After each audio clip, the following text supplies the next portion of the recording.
There was never a time that Peter Obi spoke against IPOB. And the kind of political fortunes, electoral fortunes, Peter Obi recorded in the East is an indication that IPOB worked for him. Hello my people, how una dey? Thank you all for tuning in into this our channel. Good morning, good afternoon, good evening, depends on the location where you dey watch us from. This our channel, na here we dey talk about news and politics, and we dey react to videos wetin dey happen for inside our country. So e get one interesting video when you be say I want make we all watch together, make we all for dey see wetin dey happen for inside our country. But before I go drop this video, make we watch together. If you dey meet us for the first time, you never subscribe to this our YouTube channel, abeg make you not forget to hit on the red subscribe button, turn on the bell so that you could get every latest information from us. And also, if you watch this video finish, at the end of the video, make you leave your own thought for the comment section. What do you think concerning this video, as we go to watch this video together? So my people, make we watch this video together. Counting down to the governorship election this weekend, and I'd like to know how you think your party would fare, considering how the electoral map shifted, especially in Lagos during the presidential election. Well, we're not particularly too surprised at the hurricane that swept our electoral fortunes, natural electoral fortunes in Lagos 2 weeks ago. We recognize the factors that accounted for that slight low performance. Can you share some of the factors with us? Yes, basically, first of all, our children are still smarting from the events of NSAS.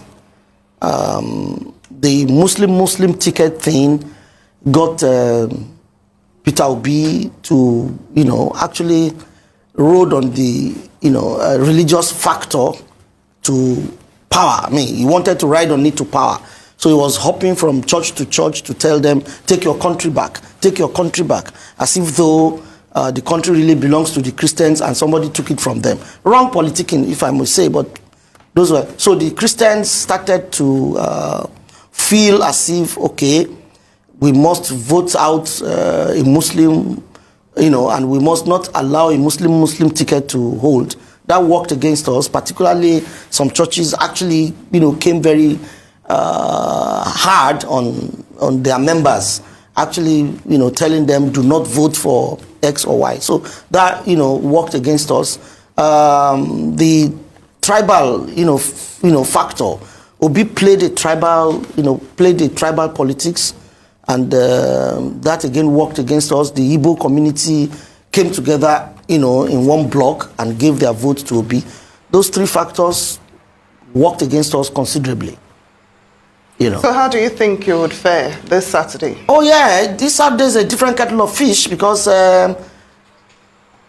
we were caught unawares to a large extent. It was an insurgence upon our political stability and fortress. They actually came without us actually expecting. Now that they have done it, we are now very much awake, and we now know where and what to do to ensure that a repeat of such calamity does not happen. Why do I call it a calamity? People do not even understand. People do not understand the enormity of what it will be for Labour Party to win Lagos State. And I want to use this opportunity to explain, a lot of things. Now, there's a secessionist group called IPOB, prohibited, which the federal government of Nigeria had prohibited. They have but they are still operating very, very, actively in the East, to the extent that a certain day of the week is a no-go, no outing. The whole place is a holiday, and everybody has, and lot of killings, burnings, everything happening in the East. There was never a time that Peter Obi spoke against IPOB. And the kind of political fortunes, electoral fortunes, Peter Obi recorded in the East is an indication that IPOB worked for him. Well, let me interrupt you there, sir, because we are definitely not one to try and fan any type of tribal flames or try and stir up any unsubstantiated claims. But since we were talking about this tribalistic situation. We do know that Lagos State has been the center of some disturbing rhetoric back and forth. Before we went on air, you already explained what your own views were, but basically it is unsafe and it's not very smart to play the tribal card. I'm against playing tribal cards.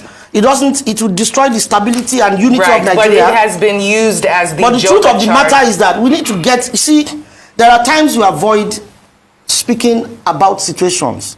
And there are times you speak frontally to situations with a view to attempting to solve problems. See, my point is very simple. I am not against any Igbo man trying to be governor in Lagos. I am not.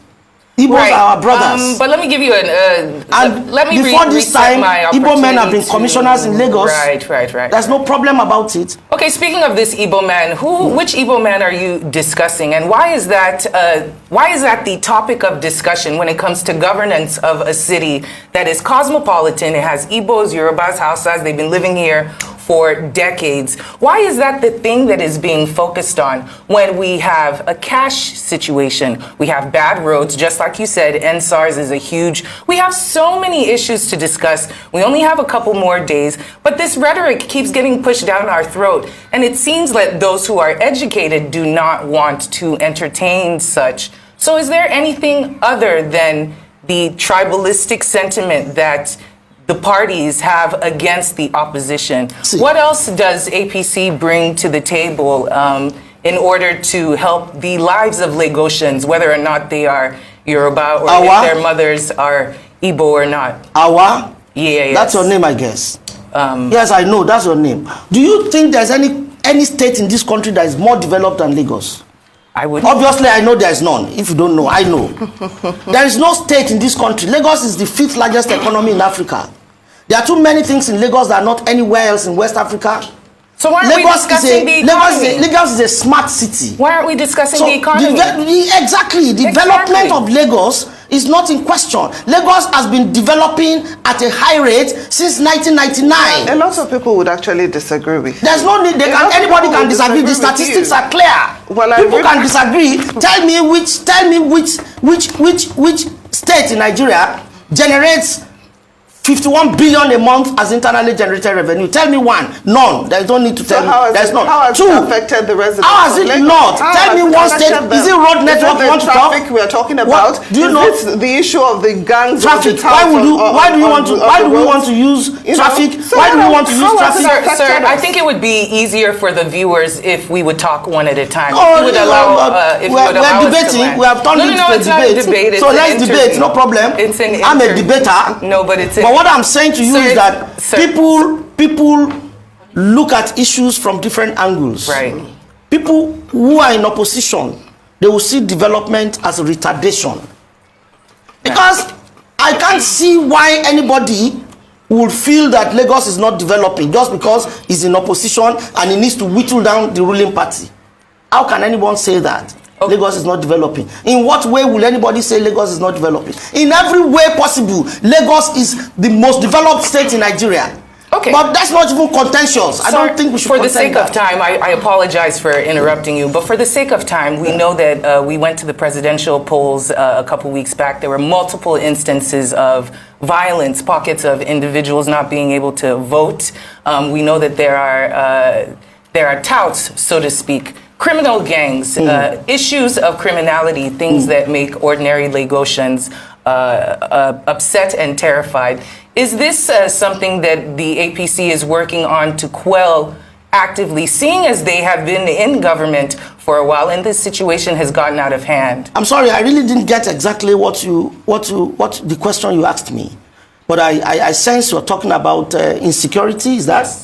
Insecurity in Nigeria? No, Lagos. In Lagos particularly State? With the touts, dismantling the electoral, dismantling the electoral process. We know that voting is supposed to be on Saturday. Yes. We've had issues with ballot box snatching, etc. People. Is it only in Lagos or generally in Nigeria? Well, we're just dealing with Lagos. Okay, just so for fine. Today. There is no. Just You for today, see, just like the governor said a couple of days ago, there are issues about security that are within the purview of the governor.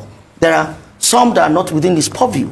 For instance, when there are security challenges, what the governor requires to do is to alert the authority, to call out, to find means and ways of quelling, all of that. But of course, we all wish for a smooth electoral process, smooth elections. And whatever it is, if you allege here that the Agberos are the ones causing confusion, electoral confusion in Lagos, I am convinced that the government of Lagos will work on that and ensure that the Agberos do not disrupt the elections. Okay, the disruption of the election does not work well in anybody's favor. That's good to know. It doesn't work well in anybody's favor. But the fact remains that there's no gainsaying about the fact that we will win Saturday election. APC. It's so clear and very simple. Well, I'm happy that you are very optimistic, but I guess we have to wait and see. And no matter how much we debate and no matter the statistics you quote, I'm sure Lagosians know the reality of living in Lagos and they would make a sound decision. I'm a Lagosian. On Saturday. And the decision they will make is to vote in one of the privileged Lagosians. Meanwhile, I want to ask you, are you afraid that there will be low voter turnout during the governorship election due to what happened during the presidential election? Hawa talked about violence, ballot snatching, late arrival of INEC officials, INEC's inability to electronically transmit the results of the presidential poll. Are you worried that this might affect your party, or could it benefit your party? No, look, there will not be low turnout on Saturday. There will be high turnout. And the turnout will be different from what we experienced during the presidential elections. That I can guarantee, I can tell you for free. Because the governor of Lagos has done so well that the cracks in the wall of our electoral interest, we have mended a lot of fences. So we knew where the problem was from, and we had done quite a lot within the short time to ensure that we had made up with those problems. And I can assure you that Saturday will be totally different from what we saw 2 weeks ago. That's good to know. Let's talk about the INEC and the electoral process as a whole. We know it's come under quite scrutiny due to the presidential elections and the fallout thereof that we're seeing in the courts. We know that the tribunals will be taking it up. We know that we were given promises of electronic transmission, transfer, of technology being the major driver for this elections. But INEC has now said it needed some time to reconfigure the BVAS. I think it's going to conclude it by tomorrow in order for the elections to take place. Do you have as much confidence in INEC as the rest of the people in your party do in their ability to carry out free and fair and credible, transparent elections? Or do you have some worries? Honestly? We have sufficient confidence in INEC. All right. Those who now say they don't have confidence in INEC are just bad losers. Because they have lost the election, they want the election cancelled. I don't know where that happens in the world. And I can't even understand exactly what the hula baloo is all about. What exactly is the issue here? We did an election. You are saying because INEC promised they would transmit XYZ format, and they did not transmit the XYZ format, so the election is not credible. But isn't that the definition of credibility? No, it's not. Sticking it's not. to what it is it's that not. you say that you're going what to does do? the law say? That's what we should bother yourself about. There is no law that compels INEC to transmit in a particular way. Manual transmission is allowed, is legal, is permissible, and is commonsensically okay for INEC. Those who are arguing, let them go and argue it in court. Well, definitely they've gone to court. And so let's see now. Let's see. You see, they are alarmed, they are worried, they are intimidated. They put every roadblock before Ashwaju, thinking we will not make it. As God will have it, we made it fair and square. They are smarting. They are smarting from the laws. If not, look, this is the time to know who patriotically loves Nigeria. Why do you, because you lost an election, you are calling for cancellation? You are protesting. You are protesting at that level of our democratic experience. A group of old men who put themselves in front of INEC to be protesting an election that is so credible, so peaceful, so transparent, so lovable, so fantastic. No, but that's according to you. Because according to the observers, both And the local and Financial international, it was not free and fair, it was not lovable, it was not all the adjectives you just used. The American president had congratulated the president-elect, France, to. UK, everywhere. Why do they have to if the feedback they get is that the election was not credible? But that's what diplomacy is about. No. Let me tell you the truth of the matter. That election is credible. Whoever feels the election was not credible, the court is available. They are there, aren't they? Let's close the stop. Let's the court rule and let's see what the court will say. How can anybody say the election is not credible? On what basis? On what grounds? In Lagos, we lost. Election is credible because they won in Lagos. In Castina, of all places, where we always naturally record 1 million votes, 1.9 million votes, we lost to them. The election is credible. In Plateau, we lost. Plateau is the home state of our DG of the campaign. We lost. The election is credible because they won there. In Nasarawa State, they won. The election is credible. What kind of argument is that? What kind of argument is that? Let me tell you, if you don't understand, for anybody to rig an election, you rig where you are popular. Interesting. Could you tell us more? No. If anybody wants to rig an election, you rig where you are popular. So we lost Lagos. Show that we didn't rig. We really have to go. Thank you very much. APC chieftain, Mr. Biodun Ajiboye. We are winning on Saturday. It's been very interesting, having this discussion with you.